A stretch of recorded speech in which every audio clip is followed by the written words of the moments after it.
আসসালামু আলাইকুম। আশা করি সবাই অনেক ভালো আছেন। ঈদ মোবারক। সবাইকে জানাই ঈদের আন্তরিক শুভেচ্ছা। আজ ঈদের দিন রাত আমি টুকিটাকি কিছু রান্না করেছি। সেমাই, তারপরে এখানে চটপটি রান্না করেছি। আর এটার মধ্যে রেখেছি, এটা আমার দোকানের স্টাফদের জন্য। আর এই যে এটাও আলাদা করে রান্না রেখেছি যাতে শেপটা ভালো থাকে স্টোরের স্টাফদের জন্য।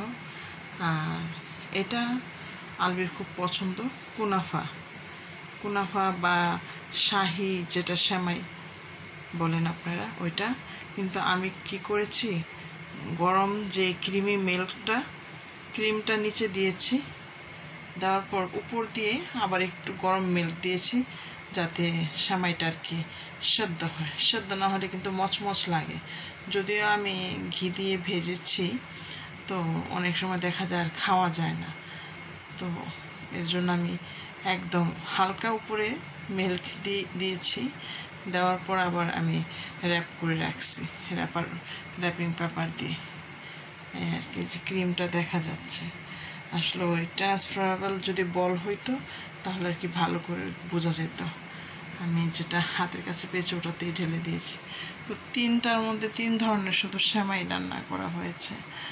আর এখানে রান্না করেছি খিচুড়ি, নরম খিচুড়ি। এটা ঈদের দিন সকালবেলা, এটা আমাদের ঢাকাইয়া রীতিনীতি থাকবেই। সাথে গরুর ঝোলা মাংস। এখন রাত প্রায় 3টা বেজে গেছে। যাই হোক, আমার রান্না মোটামুটি এগুলো শেষ হয়েছে। আর মাংস আগে রান্না করে রেখেছিলাম।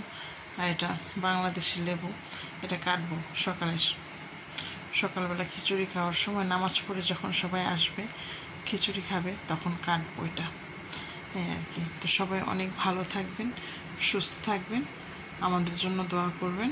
আমিও আপনাদের জন্য অনেক অনেক দোয়া এবং শুভকামনা রইল। আসসালামু আলাইকুম।